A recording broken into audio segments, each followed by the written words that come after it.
Get the hell off the tracks, Teddy! You wanna get yourself killed?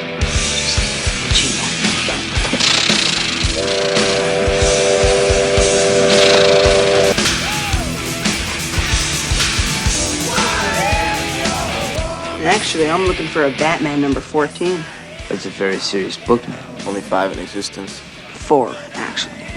Oh, baby. Hey, do you ever wonder what kind of car some of these babes would lose their virginity in? You never cease to amaze me, Dino. I'd be saved by those pictures of now! Any improvements on your face?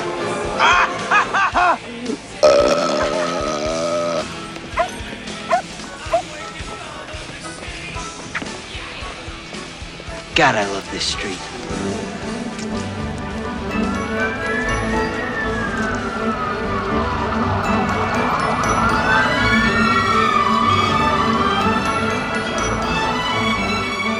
Okay, everybody, how you doing? Today we're here with Corey Feldman, one of my personal favorite actors. He's been in movies such as License to Drive, The Burbs, Goonies, The Lost Boys, and many more.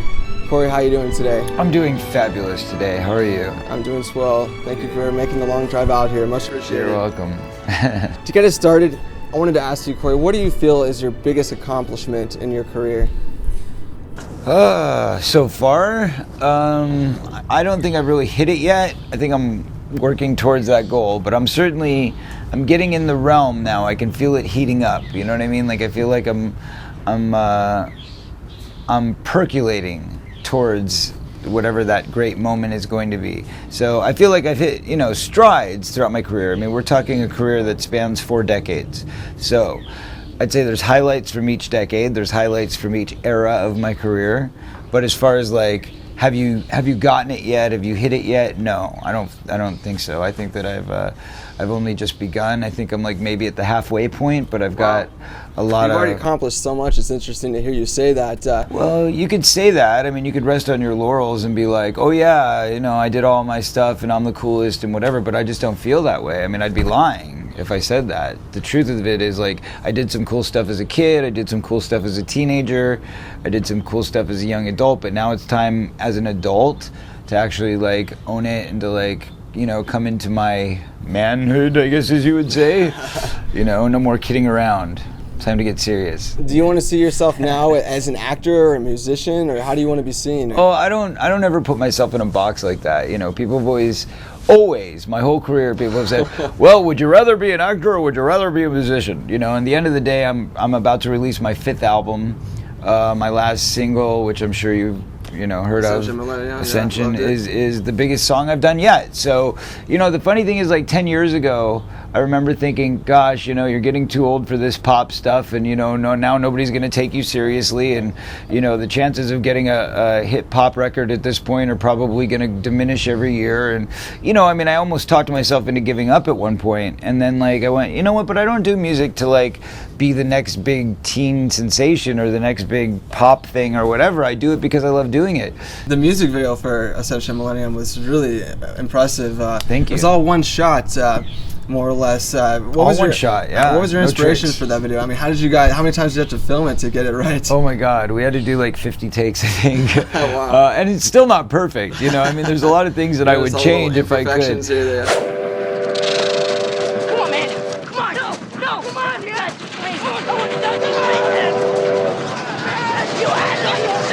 What is the funniest, craziest experience you've ever had with a fan approaching you in public? Craziest experience. Well, Crazy.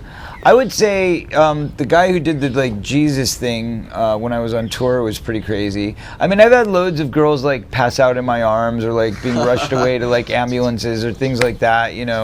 Get trampled in a crowd, when I'm getting mobbed or things like that. But, I've had girls like rip my hair out or rip pieces of my jacket off or, things like that. Wow. Well, yeah, I mean, when you're in a crowd of like, 5,000 people and everybody's tearing at you and you've only got like 3 security guys around you and people are just trying to get in, they just want a piece, they want something to take home. Literally, yeah. But anyway, so... there's those moments, but then you find those special moments where you're like, okay, and like the best one I guess was when I was on tour I believe it was my second tour, and I'm up on stage and I'm singing to the audience, and there's a guy in the front row, and he's looking up at me, and he's kind of all like, you know, fanboyed out, and he's like all adulating and stuff, and like, and like, I don't know, like I look down at him, and he's got this like wine glass in his hand, because we're at a club, we're doing a performance at a club. He's got a wine glass in his hand, and the wine glass is like on the front of the stage. And at one point he like takes his hand and he like smashes the wine glass with his hand, and then he like starts like rubbing it around in circles and like cutting himself, and there's just like blood everywhere. And he like basically like smears it around in blood, and he's like singing the words of my song, and he's like looking up at me like I'm Jesus, and he's like, he starts like showing me his bloody hands, and he's like, I did this for you, my savior. You know, and I was like, okay, security, get this guy out of here, hello. And that was pretty weird. That is crazy. Yeah, okay. Well, I'll tell you something. You don't know shit, buddy. Yeah. You think we just work in a comic book store for our folks, huh? Actually, I thought it was a bakery. This is just our cover. We're dedicated to a higher purpose. We're fighters for truth, justice, and the American way. Right. Tell me, this is a two-parter. Your favorite movie that you've been in, and then just your favorite movie of all time in general. Whew. I don't ever like to be so limiting as to say this is my favorite this or this is my favorite that, because I can never pick just one of anything. Life is an opportunity for choice, right? So we have lots of choices in this world, especially in the United States. That's the one thing that diversifies us from the rest of the world is, you know, if you go to a supermarket in Europe or in, I don't know, even Canada, you're going to find limited amounts of options. You know what I mean? You get like 3 choices of cereals, you get 3 choices of this, you get 3, you know. But in America, we have abundance. You know, that is the thing that divides us as a nation from all other nations, is that we have this great abundance of choice. So therefore, I can never limit myself to any type of choice, but I can say I have like my top 10 lists, okay? So I have like my top 10 list of movies that I've been in, top 10 list of movies that I appreciate from other people, and for my top 5, I would say, of my own, Lost Boys, The Birthday, which is a very seldom seen. I've never seen that one. Yeah, most people haven't. It's a rarity, and it's a really well, if you can find it, but it's a really good, really good. If you like David Lynch, yes, like art house, you know, really kind of twisted, dark humor. Really good movie. Eugenio Mera is the director, Spanish director. Anyway, so The Birthday, Lost Boys, Dream a Little Dream. Got to throw Goonies in there just from the experience perspective. I really loved making that film. I enjoy it very much. And I think actually Blown Away, I really like that one too. That was a lot of fun. Okay, so those are those. Although I really like Operation Belvis Bash a lot too. I loved you in The Burbs, I gotta say. Easy, man. We're gonna make a run to McDee's. You want a quarter pounder or something? Oh, no way! Hey, wait, you guys can't go now. It's the best part. I called the pizza dude. All right. Yeah, that was not anywhere near my top 5 of anything, I don't think, but that's okay. It's a funny movie. It's a Tom fan Hanks. favorite. It's a fan favorite. And then outside perspective, other people. Okay, so again, not without limiting myself, I would say the Star Wars collection as one piece. Sure. Okay, can we count that as one?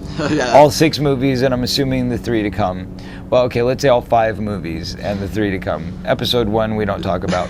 And then Godfather, all 3 Godfather movies, right? Those all count as one. Okay. Color Purple, always been a favorite of mine. E.T., gotta love that. Wizard of Oz, and Willy Wonka. Oh, I love Willy Wonka. That's one of my top 3, yeah. Absolutely. I always pictured you in real life as being kind of similar to your character in The Burbs. I don't know if... Nothing like that. Nothing like that at all. Do you see me like that? No. I mean, I just thought he was such a cool character. That's just hangs out with the older guy, everyone in the neighborhood. Well, I definitely hang out with older guys, but that was as a kid, though, right? Now I hang out with younger people. I don't know. It goes back. 1987, teen actors Corey Haim and Corey Feldman appeared in a vampire movie that catapulted them to fame, fortune, and a string of roles that made the two Coreys a household name.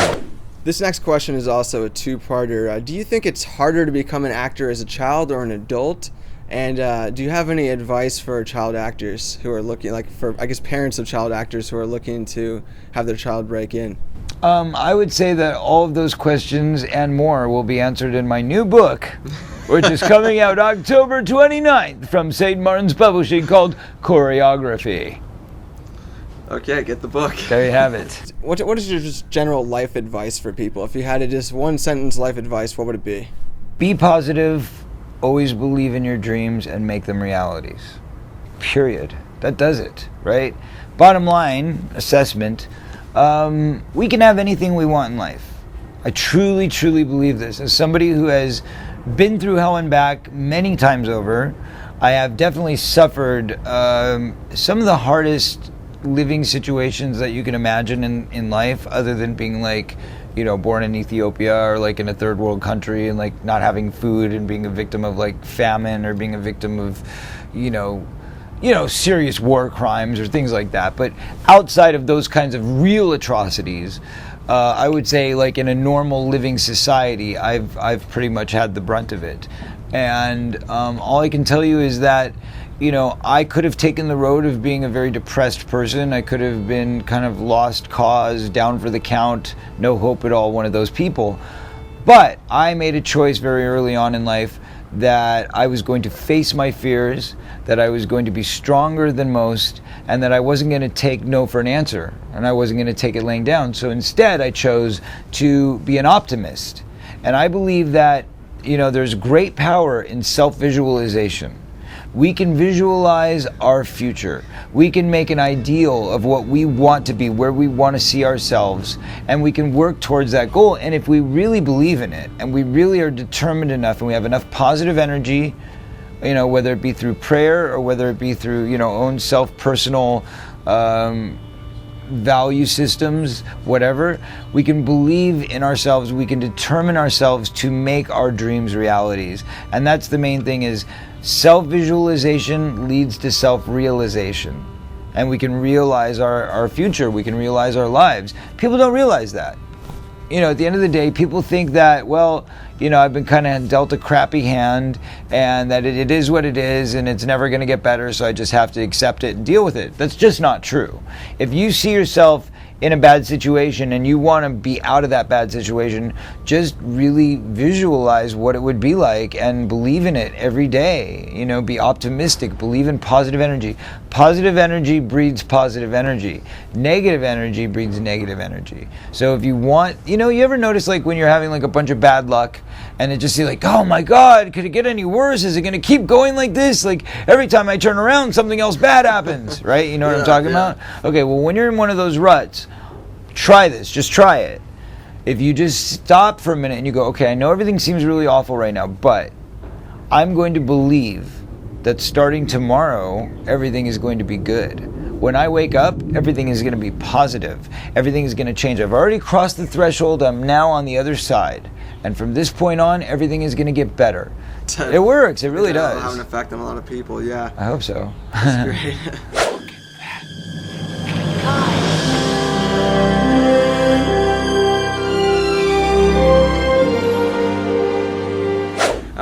The last thing I wanted to ask of you is my older sister was obsessed with you in The Lost Boys growing up, and she would just probably love it if you gave her a shout out. Her name is Haley. Okay. What up, Haley? We're in deep shit now, Francis. Oh, shit. In your career, I know you've experienced some very elevated levels of fame, and not a lot of people in the world have experienced that. A very, very select, I mean, maybe not select, but a very, very small percentage of the world even knows what that's like. And I feel it must be something. What did it do to you? How did it affect you spiritually, and just what was that like? Well, it's an interesting question. Unfortunately, I can't really compare it much, because you have to understand that I was famous before I knew my own name. Yeah. So I don't know life any other way. I don't know what it would be like to be your average guy. Although I feel like your average guy, in my day-to-day dealings, like I don't walk around like all pompous and, arrogant, because I don't put myself in a different box or on a different level than anybody else. But that said, it is a true fact that when I walk down the street, no matter where I go in the world, people come up to me and stop me for autographs and stop me for pictures and all that kind of stuff. And that's okay.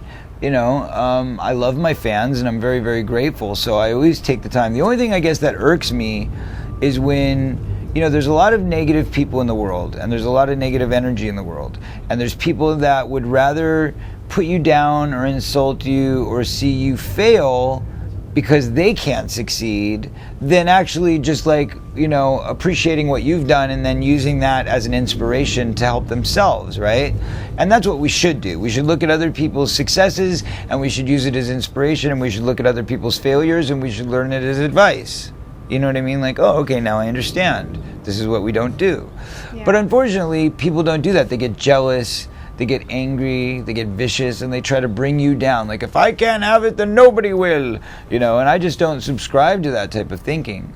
So as a famous person, you have to realize that it is difficult, when you're feeling sad or you're feeling blue and you don't want to be harassed or you don't want to be bothered. You want to just kind of be left alone. And sometimes, especially I'm very shy really when I'm not on camera and when I'm not, being paid to perform. Private. I'm a very private person. I'm a very shy person. So it's very hard sometimes, very intimidating when you walk into a club or a party or even like a bookstore and, everybody just, look, and you kind of get embarrassed because it's like, oh my God, do I have something on my face again?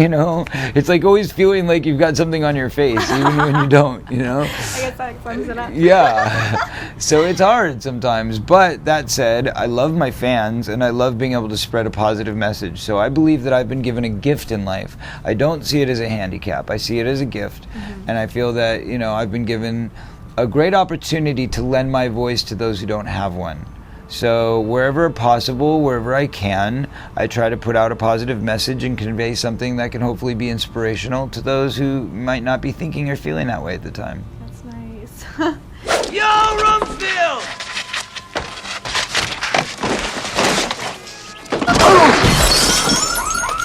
Awesome! Dude, yeah!